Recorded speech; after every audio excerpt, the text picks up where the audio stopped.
बहुत स्वागत है आप सभी का हमारे आज के सेशन में, और जिसमें कि हम चर्चा कर रहे हैं श्रीमद् भगवद गीता के अध्याय संख्या 14 को। और आज जो है हम पढ़ेंगे श्रीमद् भगवद गीता का 14वें अध्याय का 9वां श्लोक। 8वें श्लोक तक हम पढ़ चुके थे। तो कृपया सब लोग अपने माइक्स को ऑन करके, कैमरास को ऑन करके पीछे पीछे दोहराइएगा। सत्वम सुखे। अब ये जो लिखा है ना, ये ज के ऊपर, ये इसको न बोला जाएगा, न। संजायति सत्वं सुखे संजयति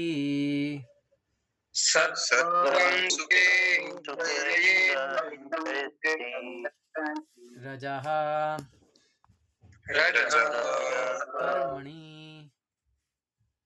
कर्मणि भारत।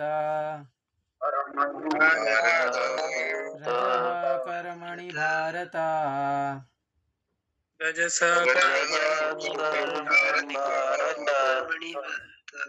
ज्ञानम्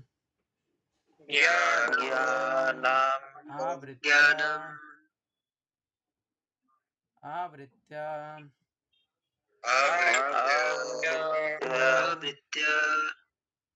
तु तमः ज्ञानमावृत्य तु तमः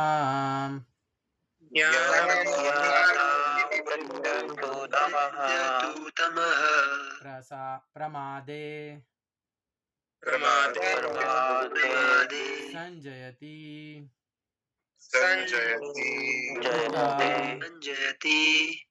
उत।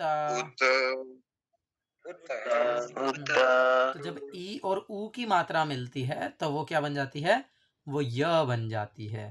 तो इसलिए प्रमादे संजयत्युता।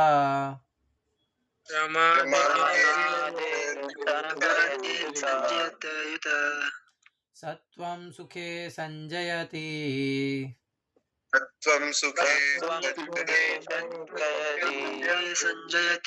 रजः कर्मणि भारत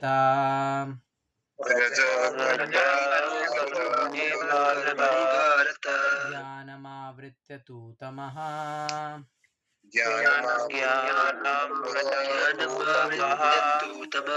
प्रमादे संजयत्युत्तः।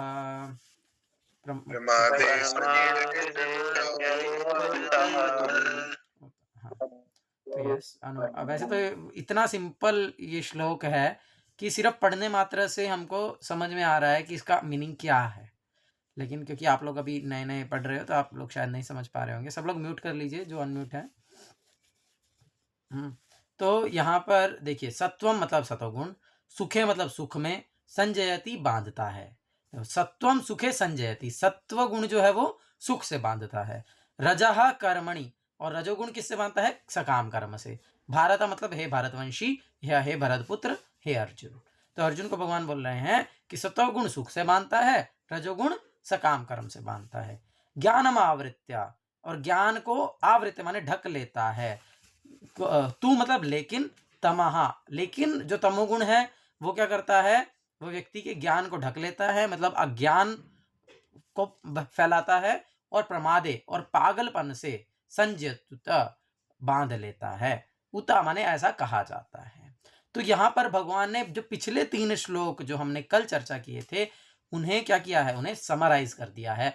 तीनों श्लोकों को एक ही साथ दे दिया कि हे भरतपुत्र, सतोगुण मनुष्य को सुख से बांधता है, रजोगुण सकाम कर्म से बांधता है, और तमोगुण मनुष्य के ज्ञान को ढककर उसे पागलपन से बांधता है। ठीक है, तात्पर्य पढ़िए निशांत प्रभु। हरे कृष्णा। सतोगुणी पुरुष अपने कर्म या भौतिक वृत्ति से उसी तरह संतुष्ट रहता है जिस प्रकार दार्शनिक, वैज्ञानिक या शिक्षक अपनी अपनी विद्याओं में निरत रहकर संतुष्ट रहते हैं। रजोगुणी व्यक्ति सकाम कर्म में लगा रहता है। वह यथासंभव धन प्राप्त करके उसे उत्तम कार्यों में व्यय करता है। कभी कभी वह अस्पताल खोलता है और धर्मार्थ संस्थाओं को दान देता है। ये लक्षण है रजोगुणी व्यक्ति के। लेकिन तमोगुण तो ज्ञान को ढक लेता है और तमोगुण में रहकर मनुष्य जो भी करता है वह न तो उसके लिए न किसी अन्य के लिए हितकर होता है। ठीक है, ये सब हमने कल चर्चा किया। नाउ नेक्स्ट श्लोक है रजः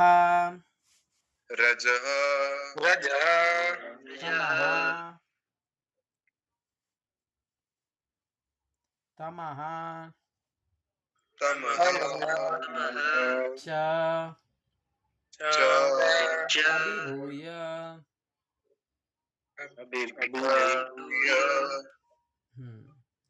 रजस्तमश्च विभूय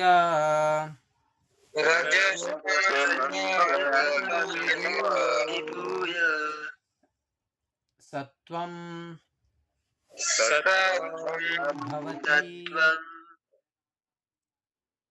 भवति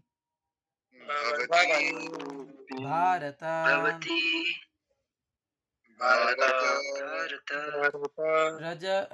सत्वं भवति भारत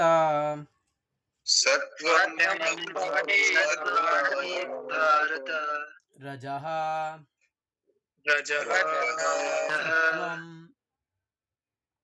सत्वं तमः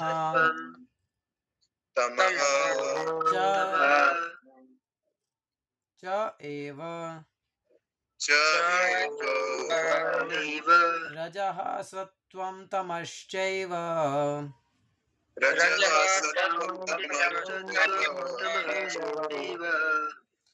तमः सत्वं रजः तथा तमः सत्वं रजस्तथा।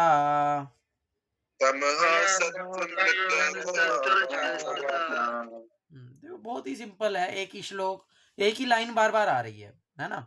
तो वर्ड टू वर्ड मीनिंग पढ़ते हैं।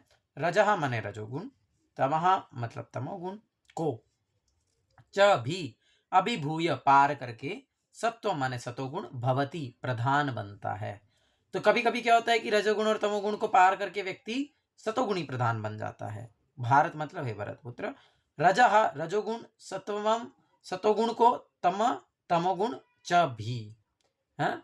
और कभी कभी क्या होता है कि रजोगुण सतोगुण और तमोगुण को पार करके वो प्रधान बन जाता है। एवं और उसी तरह से तमोगुण, सत्वम सतोगुण को, रजः रजोगुण को, तथा इस प्रकार। और कभी कभी तमोगुण जो है वो सतोगुण और रजोगुण को पार करके जो है वो प्रधान बन जाता है। तो देखो अनुवाद है, हे भरत पुत्र, कभी कभी सतोगुण रजोगुण तथा तमोगुण को परास्त करके प्रधान बन जाता है, तो कभी रजोगुण सतोगुण तथा तमोगुणों को परास्त कर देता है, और कभी ऐसा होता है कि तमोगुण सतो तथा रजोगुणों को परास्त कर देता है। इस प्रकार श्रेष्ठता के लिए निरंतर स्पर्धा चलती रहती है। तो यहाँ से हमें क्या समझ में आ रहा है इस श्लोक से, कि जो कोई भी जीव है, कोई भी व्यक्ति है, वह तीनों गुणों के में है और तीनों गुणों में उसके स्पर्धा चलती रहती है। कभी कभी क्या होता है कि हमारे अंदर सतोगुण प्रधान हो जाता है ना, कभी कभी हम रजोगुणी प्रधान हो जाते हैं, और कभी कभी हम तमोगुणी प्रधान हो जाते हैं। क्योंकि अब तक जो हमने लक्षण चर्चा किए हैं, हमने वो सारे ही कहीं ना कहीं अपने अंदर देखे होंगे। कभी कभी हमें ज्ञान भी होता है, कभी कभी हम सुख में भी होते हैं, कभी कभी हमें बहुत सारी अनियमित इच्छाएं भी होती हैं, कभी कभी लोभ भी होता है, और कभी कभी हम पागल भी हो जाते हैं, कभी कभी हमें निद्रा आलस्य बहुत घेर लेती है ना।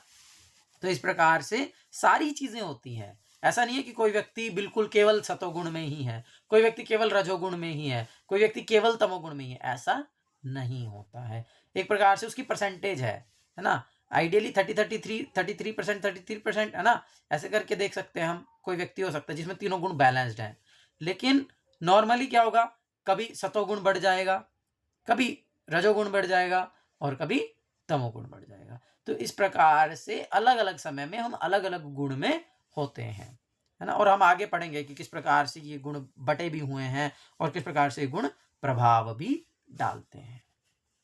ठीक है जी, मोहित प्रभु पढ़िए तात्पर्य। हरे कृष्ण प्रभु। जब जब रजोगुण प्रधान होता है तो सतो तथा तमोगुण परास्त रहते हैं। जब सतोगुण प्रधान होता है तो रजो तथा तमोगुण परास्त हो जाते हैं।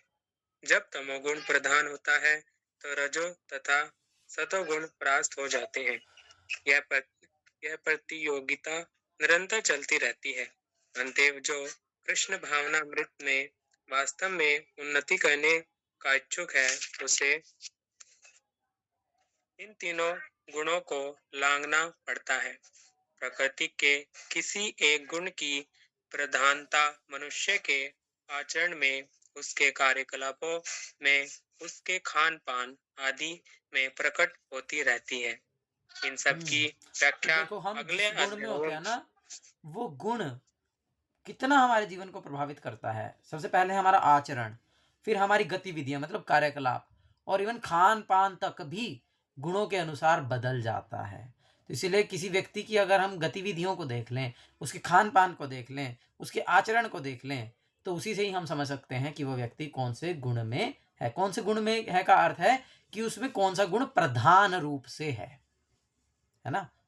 ठीक है, पढ़िए आगे। इन सब की व्याख्या अगले अध्याय में की जाएगी। लेकिन यदि कोई चाहे तो वह अभ्यास द्वारा सतोगुण विकसित कर सकता है और इस प्रकार रजो तथा तमोगुण गुणों को परास्त कर सकता है। इस प्रकार से रजोगुण विकसित करके तमो तथा सतो गुणों को परास्त कर सकता है, अथवा कोई चाहे तो बस तमोगुण को विकसित करके रजो तथा सतो गुण को परास्त कर सकता है। यद्यपि प्रकृति के ये तीन गुण होते हैं, किंतु यदि कोई संकल्प कर ले तो उसे सतोगुण का आशीर्वाद तो मिल ही सकता है और वह इसे लांघ कर शुद्ध सत्व गुण में स्थिर हो सकता है, जिसे वायुदेव अवस्था वासुदेव कहते हैं। वासुदेव अवस्था कहते हैं। सत्वम वासुदेव विशुद्धम। अवस्था कहते हैं, हाँ, जिसमें सत्वम। वह ईश्वर के विज्ञान को समझ सकता है। विशिष्ट कार्यों को देख कर ही समझा जा सकता है कि कौन व्यक्ति किस गुण में स्थित है। तो सत्वम विशुद्धम वसुदेव शब्दितम।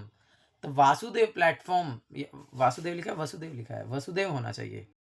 वासुदेव लिखा थोड़ा गलत है, यहाँ पे वसुदेव होना चाहिए। वो वसुदेव प्लेटफॉर्म होता है। इंग्लिश वाली भगवत गीता में एक बार चेक करना पड़ेगा। तो क्योंकि क्या बोलते हैं, इसे विशुद्ध सत्व का गुण कहा जाता है। मतलब ऐसा सत्व गुण जिसमें रजतम गुण का लेश मात्र भी नहीं है, शुद्ध। वो ऐसा सत्व गुण है जो शुद्ध है। लेकिन जो हम नॉर्मली जिस सत्व गुण की बात करते हैं वह शुद्ध नहीं होता है। उसमें रजोतमो गुण का अगर लेश मात्र भी है, मतलब मान लीजिए कि 95% सतोगुण है और 5% रजोतमो गुण है, तो वो भी सतोगुण की कैटेगरी में आएगा, वो भी विशुद्ध सत्व नहीं है। तो इसीलिए विशुद्ध सत्व को अलग रख दिया गया है। सत्व गुण मतलब वो मिक्स्ड है, उसके साथ में रजोतमो गुण भी है, रहता है। ठीक है। और इस तात्पर्य को पढ़ने से हमको ये समझ में आ रहा है कि हम ये निर्णय ले सकते हैं कि हमें किस गुण में रहना है ना। हमें किस गुण का प्रभाव हमारे ऊपर पड़े, इसको हम निर्णय कर सकते हैं। तो ऑफ कोर्स आगे ये चीज़ें और ज़्यादा क्लियर होंगी, तो मैं यहाँ पर ही इसको एक्सप्लेन नहीं कर रहा हूँ। आगे जब आएगा तब हम उसको समझेंगे। तो इसीलिए, और अगर बहुत मतलब साधारण सा क्लू लें, तो यहाँ पे बोला ना कि हमारे कार्यकलापों को देख करके, किसी भी व्यक्ति के कार्यकलापों को देख करके, खान पान को देख करके, या उसके मतलब व्यवहार को देख करके, आचरण को देख करके हम जान सकते हैं कि वो कौन से गुण में है। तो इसीलिए अगर हम ऐसे व्यक्ति का आचरण जान लें कि सतोगुणी व्यक्ति का आचरण कैसा होता है, उसका कार्यकलाप कैसा होता है, उसका खान पान कैसा होता है, और हम वैसे ही कर लें, तो हम ऑटोमेटिकली सतोगुण में आ जाएंगे, है ना। तो इस प्रकार से अब तक हमको ये तो समझ में आ ही गया होगा कि हमें सतोगुण में तो कम से कम आना है ना, क्योंकि रजतमो गुण से श्रेष्ठ जो है वो सतोगुण है ना। ठीक है। सर्वद्वारेषु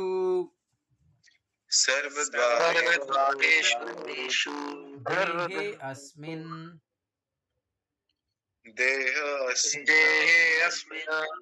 सर्वद्वारेषु देहेऽस्मिन् सर्वद्वारेषु देहेऽस्मिन् प्रकाशः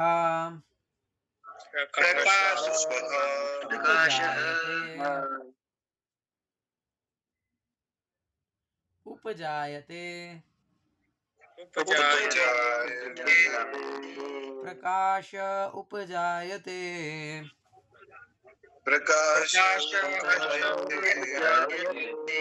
ज्ञानम यदा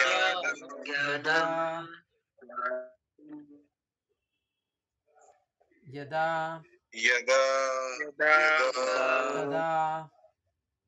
तदा विद्यात्।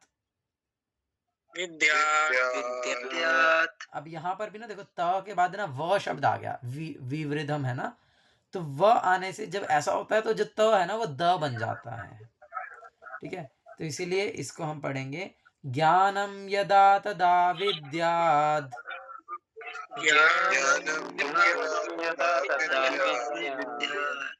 विवृधम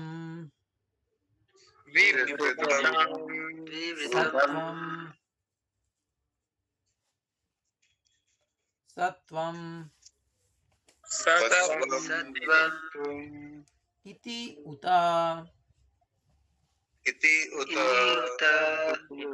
विवृधम सत्वम इति युत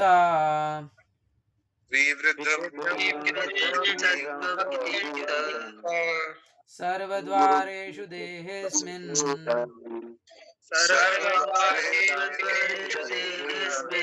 प्रकाश उपजायते ज्ञानं यदा तदा विद्यात्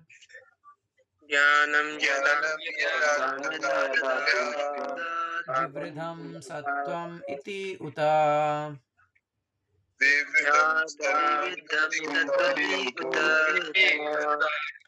तो इसके शब्दार्थ हैं सर्वद्वारेषु मतलब सारे दरवाजों में, देह अस्मिन इस शरीर में, प्रकाश प्रकाशित करने का गुण, उपजायते उत्पन्न होता है, ज्ञानम ज्ञान, यदा जब, तदा उस समय, विद्वात जानो, विवृधम बढ़ा हुआ, सत्वम सतोगुण, इति उता ऐसा कहा जाता है। तो क्या बता रहे हैं भगवान, सतोगुण की अभिव्यक्ति को तभी अनुभव किया जा सकता है जब शरीर के सारे द्वार ज्ञान के प्रकाश से प्रकाशित होते हैं। इसका क्या अर्थ है, चलो एक बार तात्पर्य पढ़ते हैं फिर मैं इसको एक्सप्लेन करूंगा। यस, यही बोलने वाला था। सबसे पहली बात है कि हमारे शरीर में कितने द्वार हैं? 9 द्वार हैं, जिसको नव द्वारे पूरे देहि इस प्रकार से भी कहा गया है श्रीमद् भगवद गीता में ही, और भागवतम में तो बहुत डिटेल एक्सप्लेनेशन है। तो 9 द्वारों में कौन कौन से 2 द्वार हैं? 2 आंखें, 2 कान, 2 नथुने, 1 मुंह, 1 गुदा और 1 उपस्थ, जिन्हें हम मल द्वार कहते हैं, है ना। तो ये सारी वास्तविकता में ये द्वार हैं। हमारे शरीर के अंदर कुछ भी जाएगा तो इनके माध्यम से अंदर में जा सकता है ना। कानों के माध्यम से जा सकता है, आंखों से भी जा सकता है, नाकों से भी जा सकता है, मुंह से भी जा सकता है। और आपने देखा होगा जब एंडोस्कोपी या क्लोनोस्कोपी वगैरह होता है तो वो नीचे से मशीन को डालते हैं, है ना। तो इस प्रकार से उधर से भी कुछ चीज जो है वो अंदर में जा सकती है। तो इसलिए इन्हें द्वार कहा गया, जहां से या तो कुछ अंदर जाता है या कुछ बाहर आता है ना। द्वार, गेट क्या है? गेट मतलब तो वही है ना। तो मल द्वार है, उनसे हम मल को त्यागते हैं, है ना। इसी प्रकार से नाक से भी हमारा जब घी निकल जाता है, किसी किसी को जब जुकाम हो जाता है म्यूट कीजिए जो लोग म्यूट नहीं है, ताकि डिस्टर्बेंस ना हो जाए। और कानों से भी है ना, लोग कानों ऐसे ऐसे निकालते हैं, या फिर आंखों से भी पानी निकल जाता है। जैसे अभी मैं बहुत तेज एक्टिवा चला के आया तो आंखों से पानी निकल गया, ऐसा करके। और मुंह है ना, मुंह से तो हम डालते भी हैं और फिर निकालते भी हैं ऑफ कोर्स। तो उल्टी उल्टी कर देते हैं कोई कोई जब बीमार होते हैं तो ये 9 द्वार हैं, और जब प्रत्येक द्वार सत्व के लक्षण से दीप्त हो जाए तो मैं तो वही पढ़ने लग गया। चलो मैं पढ़ देता हूँ, मैं पढ़ने लग गया। तो समझना चाहिए कि उसमें सतोगुण विकसित हो चुका है। सतोगुण में सारी वस्तुएं अपनी सही स्थिति में दिखती हैं, सही सही सुनाई पड़ता है, और सही ढंग से उन वस्तुओं का स्वाद मिलता है। मनुष्य का अंतः तथा बाह्य शुद्ध हो जाता है, प्रत्येक द्वार में सुख के लक्षण उत्पन्न हो दिखते हैं और यही स्थिति होती है सत्वगुण की। तो बहुत ही सिंपल है। और अगर आप लोग गुरु महाराज का कोट पढ़ते हैं तो आज ही गुरु महाराज का कोट था, आज था या शायद कल था, मेरे ख्याल आज ही था, है ना, कि one who is in the mode of goodness he can see things as they are, he can know things as they are, है ना, इस प्रकार से। आज था या कल था? कोई पढ़ा है? गुरु महाराज का कोट पढ़ते हैं मोहित प्रभु? प्रभु आज ही था शायद। हाँ, चीटिंग कर रहे हो तो। हाँ, कि वह यथारूप, तो ये यही देखो तात्पर्य में यहीं पर प्रभुपाद वो बात बोल रहे हैं कि जो व्यक्ति सतोगुण में होता है वह सही सही चीजों को देख पाता है, सही सही सुन पाता है और सही सही वस्तुओं का स्वाद ले पाता है। तो कहने का तात्पर्य यही है कि वह व्यक्ति ज्ञान से दीप्त हो जाएगा। सतोगुण का मतलब क्या है? सतोगुण का अर्थ है ज्ञान होना। और जब व्यक्ति सतोगुणी है मतलब उसको ज्ञान है, मतलब वो जानता है कि मुझे अपने किस द्वार को किस कार्य के लिए प्रयोग करना है। जैसे मैं एक बहुत बेसिक सी बात बताता हूँ, जैसे लोग कान को साफ करने के लिए क्या यूज करते हैं? ईयरबड यूज करते हैं। नाउ अगर हम प्रैक्टिकल दृष्टि से भी देखें, that earbud should not be used. जानते हैं ना? क्योंकि उससे क्या होता है, जब हम ईयरबड को कान में डालते हैं तो वो मैल थोड़ा सा बाहर निकलता है, बट उससे ज्यादा वो और अंदर की तरफ चला जाता है, जिससे जो रास्ता है वो मोर और लेस बंद हो जाता है। डॉक्टर्स कभी भी ईयरबड यूज करने के लिए रिकमेंड नहीं करते हैं। जानते हैं ये बात सब लोग? क्योंकि मेरे को कान का प्रॉब्लम रह चुका है, मुझे यहाँ पे प्रॉब्लम हुआ था, तो मेरा गले और कान मतलब कि ये वाला सिस्टम में थोड़ा सा इशू हो गया था एक बार, तो मैं बहुत गया हूँ डॉक्टर के पास, तो इसलिए मैं जानता हूँ। तो डॉक्टर बोले थे कि कभी भी कान में कुछ डालना नहीं है। तो अगर मैल होता भी है तो आपको 1 महीने 2 महीने के बाद वो लोग कान में ऐसे एक मशीन डालते हैं, बाहर में ही रहती है वो मशीन, और उसमें से पहले वो दवाई डालने के लिए देते हैं जिससे अंदर का पूरा सॉफ्ट हो जाता है। देन दे यूज थोड़ा सा गरम पानी या जो भी केमिकल होता है और उसको एकदम प्रेशर से मारते हैं। तो क्योंकि अब वो कान के अंदर तो जाएगा नहीं, वो बाहर ही आएगा, तो वो अंदर जाता है और सारे मैल को अपने साथ में लेकर के निकाल देता है। मैं कई बार ऐसा सफाई करवाया हूँ। तो जनरली जिसको ऐसा प्रॉब्लम है तो उसको ऐसा करना चाहिए। Now this is one example है। तो इसी प्रकार से हम अपने सारे द्वारों को हमें देखना चाहिए कि हमें उनका किस प्रकार से एक्चुअल में यूटिलाइजेशन करना चाहिए, है ना। तो जो इस चीज को जानता है वह व्यक्ति सतोगुण में माना जाता है ना। जैसे जो हमारे मल द्वार हैं या जिन्हें जनन इंद्रिय कहा जाता है, तो उनके 2 ही कार्य हैं, या तो उससे मल को त्याग करना है या फिर जनन प्रक्रिया के लिए उनका प्रयोग करना है। अनावश्यक रूप से इंद्रिय तृप्ति के लिए उनका उपयोग नहीं किया जाना चाहिए, है ना। या कोई भी चीज है, जैसे आंखें हैं, तो भैया आंखें मुझे किस लिए मिली हैं? मुझे बहुत सारी फालतू चीजें फोन में नहीं देखना है, अभी फोन अवेलेबल है तो, है ना। ये मुंह है तो भाई खुला है, भाई कुछ भी डाल लो। इट्स नॉट लाइक दैट, है ना, ऐसा नहीं है ना। जो खाने योग्य वस्तु है उसी को ही हमको मुंह में डालना है, ऐसा नहीं। वो तो देखो नहीं तो कुत्ते सड़क पे क्या करते हैं, कुछ भी दिखता है तो उसको मुंह में डाल देते हैं, तो या सुअर, है ना। तो इस प्रकार से कुछ भी चीज मुंह में नहीं डाल लेनी है। वी हैव टू सी क्या खाने योग्य वस्तु है और क्या खाने योग्य नहीं है। तो इस प्रकार से जो व्यक्ति अपने हर एक द्वार का उचित रूप से प्रयोग करता है, पूर्ण ज्ञान के साथ उपयोग करता है, तो वह व्यक्ति वास्तविकता में सत्वगुण से पूरित होता है। और ऐसा ही व्यक्ति वास्तविकता में जानता है, क्योंकि उसे ज्ञान है, उसे पता है कि क्या खाना है और क्या नहीं खाना है, तो इसलिए वो स्वाद जानता है। बहुत सारे लोगों को मांस खाने में बड़ा स्वाद लगता है ना, तो लेकिन वो कोई स्वादिष्ट वस्तु थोड़ी है, उसमें कोई स्वाद थोड़ी है।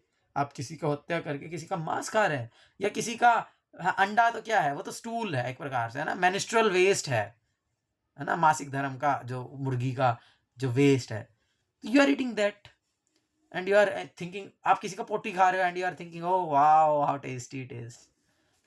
तो ऐसा व्यक्ति वास्तविकता में चीजों के स्वाद को जान ही नहीं पाता है ना, और वो ठीक से सुन नहीं पाता है। ये थोड़ी सी डीप बात है। आप बोलोगे सही से सुनना कैसे होता है, सोच सकते हैं ना।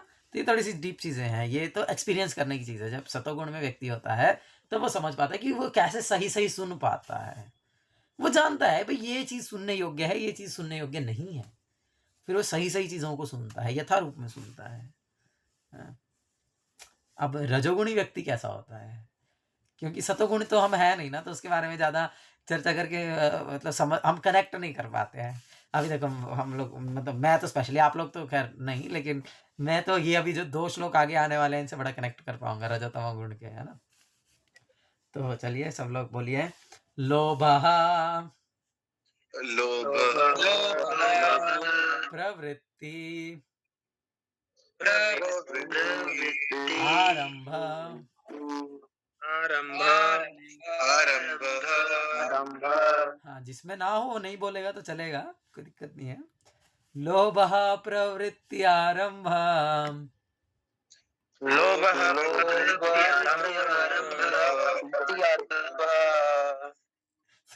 सब लोग बोल रहे चिल्ला चिल्ला के बोल रहे है वीरेंद्र, है वीरेंद्र, है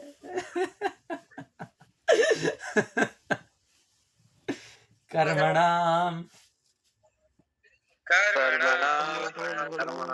अशमः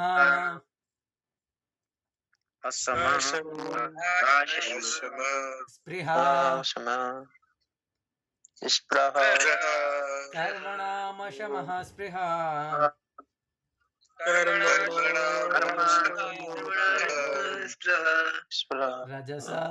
रजसी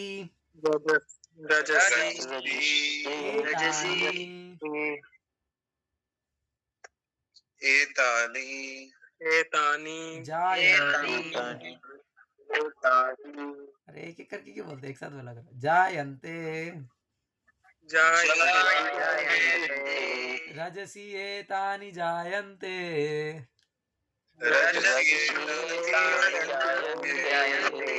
विवृधे भरतृषभा विवृधे भरतर्षभा।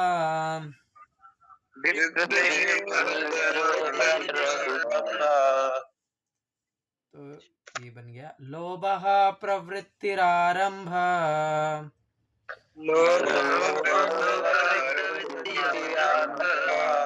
कर्मणामशमः स्पृहा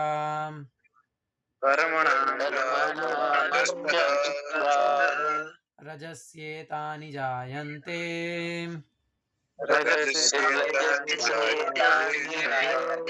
विवृद्धे भरतर्षभा।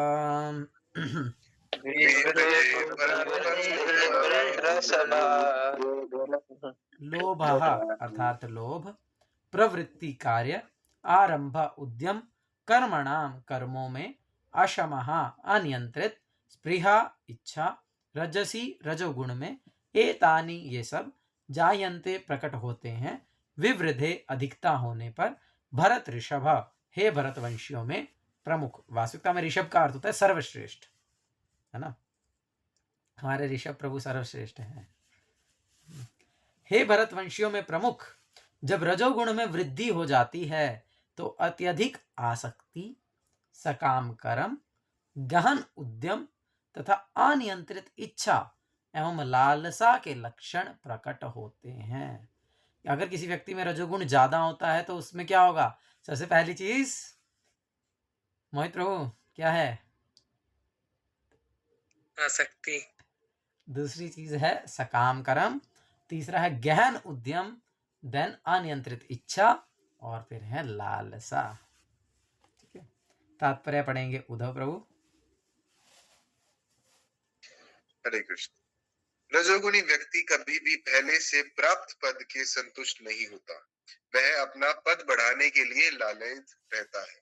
यदि उसे मकान बनवाना है तो वह महल बनवाने के लिए भरसक प्रयत्न करता है, मानो वह उस महल में सदा रहेगा। वह इंद्र तृप्ति के लिए अत्यधिक लालसा विकसित कर लेता है। उसमें इंद्र तृप्ति की कोई सीमा नहीं है। वह सदैव अपने परिवार के बीच तथा अपने घर में रहकर इंद्र तृप्ति करते रहना चाहता है। इसका कोई अंत नहीं है। इन सारे लक्षणों को रजोगुणी की विशेषता मानना चाहिए। तो इस प्रकार से होता है।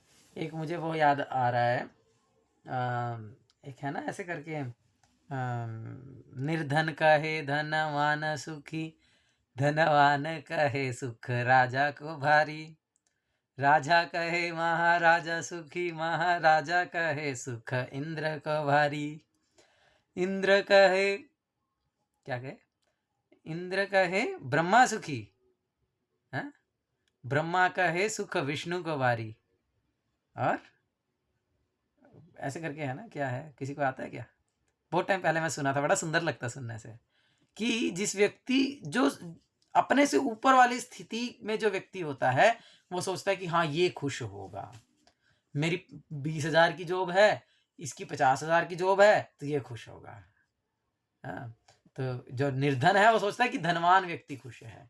धनवान सोचता है नहीं मेरे पास तो थोड़ा ही धन है, राजा के पास कितना अधिक धन है, राजा खुश होगा। राजा सोचता है कि क्या है, मैं तो सिर्फ एक छोटे से राज्य को संभालता हूँ, महाराजा तो कई राज्यों को संभालता है, तो वो ज्यादा खुश होगा। महाराजा सोचता है कि क्या है, मैं तो सिर्फ इस संसार में ही थोड़े से इनको संभालता हूँ। इंद्र देखो स्वर्ग का राजा है, स्वर्ग को संभालता है, वो कितना खुश होगा। है, इंद्र सोचता है अरे मैं तो स्वर्ग लोक का ही राजा हूँ। ब्रह्मा जो कि पूरे ब्रह्मांड के राजा हैं, पूरे ब्रह्मांड के पालक हैं, वो वास्तविकता में बड़े खुश होंगे। हाँ, तो इस प्रकार से हर कोई व्यक्ति अपने से ऊपर के पद में जाना चाहता है, जिस पद में है उसमें कभी भी संतुष्ट नहीं रहता है, हमेशा उसकी लालसा बनी रहती है कि मैं उच्च पद को प्राप्त करूं। तो ये जो है रजोगुणी व्यक्ति के लक्षण है। और वही गुरु महाराज बहुत बार इस उदाहरण को देते हैं कि भैया किसी के पास साइकिल है तो सोचता है बाइक मोटरसाइकिल आ जाए, मोटरसाइकिल आ जाए तो सोचता है कि गाड़ी आ जाए, ऑल्टो आ जाती है तो सोचता है कि स्विफ्ट आ जाए, स्विफ्ट आ जाती है तो सोचता है कि भाई कोई और अच्छी गाड़ी आ जाए, मेरे को इतना नाम नहीं पता, मर्सिडीज आ जाए, फिर सोचता है कि कोई ऑडी आ जाए, फिर सोचता है फॉर्च्यूनर आ जाए, फिर सोचता है स्पोर्ट्स कार आ जाए, ये आ जाए, वो आ जाए। हाँ, ऐसे कभी भी संतुष्ट जो है वो नहीं होता। फिर सोचता है यार अभी मेरे पास प्राइवेट जेट नहीं है, अंबानी के पास तो प्राइवेट जेट है। तो कभी भी जो है वह इंद्रिय तृप्ति के लिए अत्यधिक लालसा विकसित कर लेता है, और इंद्रिय तृप्ति के लिए उसकी कोई सीमा नहीं रहती है। और ऐसे बहुत सारी दुकानें आपने अपने आसपास में देखी होंगी जहाँ पे 70-70 साल के 80-80 साल के बूढ़े भी दुकान पे बैठे रहते हैं, गल्ले पे, है ना, खासकर लाला जी लोग बिल्कुल छोड़ना नहीं चाहते हैं, और भैया हाँ पैसे मेरे को दो और ऐसे करो, उसको सुनता भी नहीं है कोई। मतलब मेरे पड़ोस में एक दुकान है, मैं जाता हूँ सामान लेने के लिए तो वो प्रभु जी को वो उनको सुनता नहीं है, बहुत बार बोलना पड़ता है, या बट स्टिल ही वांट कि भाई मुझे बताओ क्या चाहिए, या मुझे हिसाब करवाओ, और इस प्रकार से। तो इस प्रकार से ये रजोगुणी व्यक्ति का लक्षण है कि वो सदा अपने परिवार के बीच में ही पड़ा रहना चाहता है, दुकान गल्ला छोड़ना ही नहीं चाहता, शरीर प्राण निकलने को हो रहे हैं लेकिन गल्ला छोड़ना नहीं चाहता है। तो इस प्रकार से ये रजोगुण के लक्षण है, इसका कहीं अंत है नहीं। ठीक है। उसके बाद है नेक्स्ट श्लोक तमोगुण का, मेरे लिए विशेष रूप से अप्रकाशः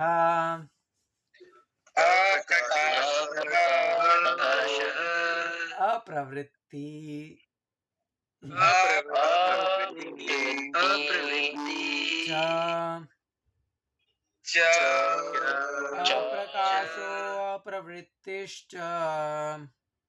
अप्रकाशो अप्रवृत्तिश्च प्रमादः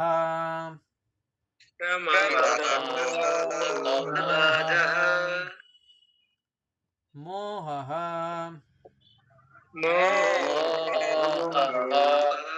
एव च प्रमादो मोह एव च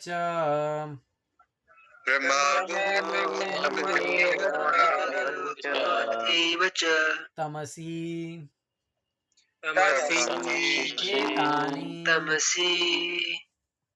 एतानि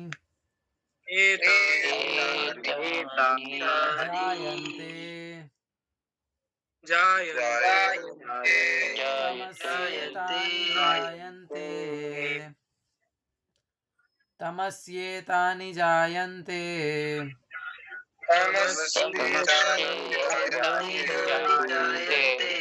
विवृद्धे कुरु नन्दन।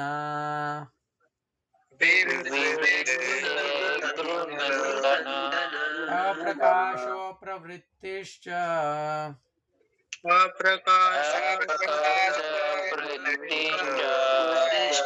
प्रमादो मोह एव च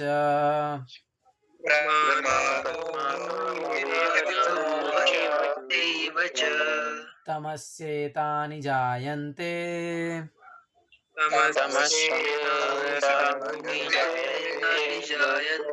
विवृद्धे कुरु नन्दन।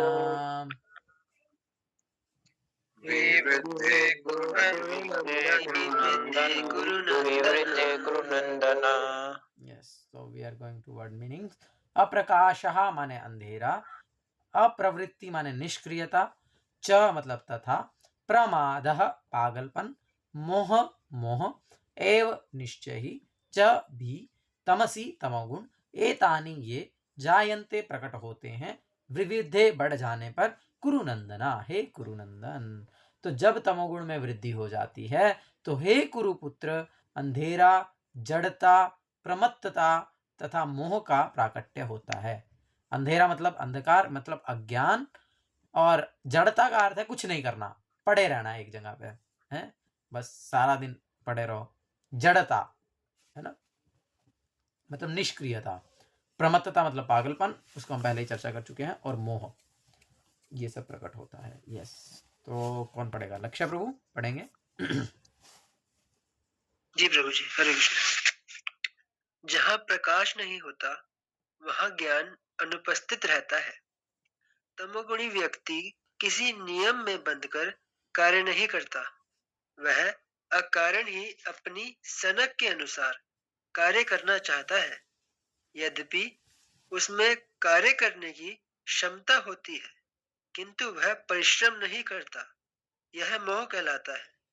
यद्यपि चेतना रहती है लेकिन निष्क्रिय रहता है, तमोगुण के लक्षण है। तो वही प्रकाश नहीं होता, प्रकाश नहीं होता का मतलब है ज्ञान नहीं होता है। इसीलिए, और ये मैंने देखा भी है, खैर मैं नहीं बोलूंगा, लेकिन मैंने देखा है कोई कोई लोग क्या करते हैं, शाम हो जाती है ना तो लाइट नहीं जलाते हैं, कमरे अंधेरा हो जाता है, कमरे में पड़े रहते हैं फिर भी। तो ये तमोगुण है। अब अंधकार में रहना उनको अच्छा लगता है, और जब अंधकार होगा तो वहां ज्ञान कैसे होगा?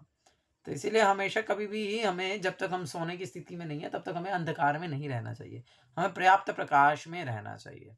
हाँ, तो इसीलिए जहां प्रकाश नहीं होता वहां ज्ञान अनुपस्थित रहता है। और दूसरी चीज क्या है? प्रमत्तता, पागलपन या मोह। वो क्या है कि व्यक्ति नियम में बंधता नहीं है। ये नहीं, ठीक है कभी मन किया तो 2 बजे उठ गए, कभी मन किया तो 4 बजे उठ गए, कभी मन किया तो उठे ही नहीं, 10 बजे उठेंगे, 12 बजे उठेंगे, 2 बजे उठेंगे, कोई नियम नहीं है। रात को 1 बजे उठ के कुछ खाने लगेंगे। देखा मैंने बहुत सारे बच्चे हॉस्टल्स में क्या करते हैं, 1 बजे उठ के रात को मैगी बनाएंगे। अरे 1 बजे रात को खाने का समय है? या फिर बहुत सारी ऐसी चीजें हैं। तो कोई नियम नहीं है, क्या खाना है, कब सोना है, कब क्या, कोई नियम में बंधते नहीं है। कोई जप करना है, नहीं करना है, मतलब ये तो चलो खैर और आगे की बातें हो गई हैं। कभी जप कर लिया, कभी नहीं किया, मन किया तो कर लिया, नहीं किया तो नहीं किया, मन किया तो क्लास में आ गए, नहीं मन किया तो नहीं आए। तो नियम में बंधते नहीं हैं। तो जैसे आप लोग सब नियम में बंधे हैं, हर रोज रेगुलर 8 बजे आ जाते हैं। तो ऐसे जो तमोगुणी व्यक्ति होता है वो नियम में बंधता नहीं है, वो अपनी सनक के अनुसार कार्य करता है। बस मन किया तो कर लिया, नहीं किया तो नहीं किया। मन की सनक होगी तो पहाड़ भी उठा लेगा, नहीं हुई तो पत्थर भी नहीं हिलाएगा, पड़ा रहेगा, है ना। तो इसको चेतना, निष्क्रियता कहते हैं। बस देखते ना बहुत सारे लोग होते कुछ नहीं करते, सारा दिन खाएंगे सोएंगे। बंगाली में कहावत है, हम लोग कभी कभी बोलते काजेर मध्य दुई, खाई और सुई। काज मतलब कामों में, मध्य मतलब कामों में, दुई दो ही है, मतलब मुझे 2 ही काम है। क्या क्या? काजर मध्य दुई, खाई मतलब खाना, और सुई और सोना। और बहुत सारे लोग हमने देखा प्रैक्टिकली ऐसा करते हैं वास्तविकता में। सुबह उठेंगे, सुबह नहीं उठेंगे, दोपहर को उठेंगे, खाएंगे, फिर सो जाएंगे, फिर से उठेंगे थोड़ा रात को, फिर खाएंगे, फिर 3-4 घंटे 5 घंटे फोन चलाएंगे, रील्स देखेंगे, गर्लफ्रेंड से बात करेंगे, ये करेंगे वो करेंगे, फिर सो जाएंगे, फिर अगले दिन दोपहर को उठेंगे, फिर खाएंगे, फिर सो जाएंगे। तो खाना सोना, बस जड़ता है, कुछ नहीं करना है पूरा दिन। तो ये क्या है? ये तमोगुण के लक्षण हैं। तो ठीक है, आज यहीं तक ही पढ़ेंगे। क्योंकि फिर आगे फिर कुछ और आएगा जो सतोगुण की बात होगी, रजोगुण की बात होगी, तमोगुण की बात होगी, तो फिर ये नेक्स्ट टॉपिक हम कल शुरू करेंगे। 14वां अध्याय, 14वां है कि 15, कौन सा श्लोक है ये है, यस 14वां श्लोक है, इसको हम कल चर्चा करेंगे। ठीक है जी। हरे कृष्णा जी प्रभु जी। कृष्ण कृष्ण हरे हरे, हरे राम राम राम हरे हरे। भगवद्वाणी श्रीमद् भगवद गीता की जय, श्रील प्रभुपाद की जय, सुख स्वामी गुरु महाराज की जय, निताई गौर प्रमानंदे, हरि हरि बोल। किसी का कुछ प्रश्न है आज के सत्र से संबंधित जो आज हमने चर्चा किया, तो ऑल आर इनवाइटेड, आप बोल सकते हैं, नहीं तो हम एंड करेंगे, समय काफी हो गया। हरे कृष्णा। हम सभी हरे कृष्ण महामंत्र बोल के एक बार अक्षित प्रभु का धन्यवाद करेंगे इतनी अच्छी क्लास के लिए। एक बार सभी बोले हरे कृष्णा कृष्णा कृष्णा हरे हरे, हरे राम राम राम हरे हरे। हरे हरे। कुछ नहीं है, हम तो धन्यवाद तोते के प्रभु जी। जैसे रिपीट करने का प्रयास कर रहे हैं जो गुरुमत प्रभुपाद से सीखा है। हम भी प्रयास कर रहे हैं, हमारा ज्ञान का सीमा है गुरुमत बोलते हैं, और प्रयास कर रहे हैं कि हम साथ में पढ़ें। और मैं तो आपके बहाने से पढ़ रहा हूँ, नहीं तो मैं तो पढ़ता नहीं हूँ। मैं तो तमोगुणी व्यक्ति हूँ, बस जड़ता में रहता हूँ, पढ़ा रहना चाहता हूँ, लेकिन क्योंकि अब बंध गया हूँ इसी बहाने से भी अब तो पढ़ना ही पड़ेगा हर रोज़। तो आप लोगों की कृपा से मैं भी पढ़ पा रहा हूँ, तो इसके लिए आप सबका बहुत बहुत धन्यवाद है। गुरुमत प्रभुपाद की बड़ी कृपा है, प्रभुपाद हमें इतना सरल करके ये सब दिए हैं कि हम उसे पढ़ करके समझ सकते हैं और अपने जीवन में पालन कर सकते हैं। All glories to Srila Prabhupada, all glories to Srila Guru Maharaj की जय। हरे कृष्णा हरे कृष्णा।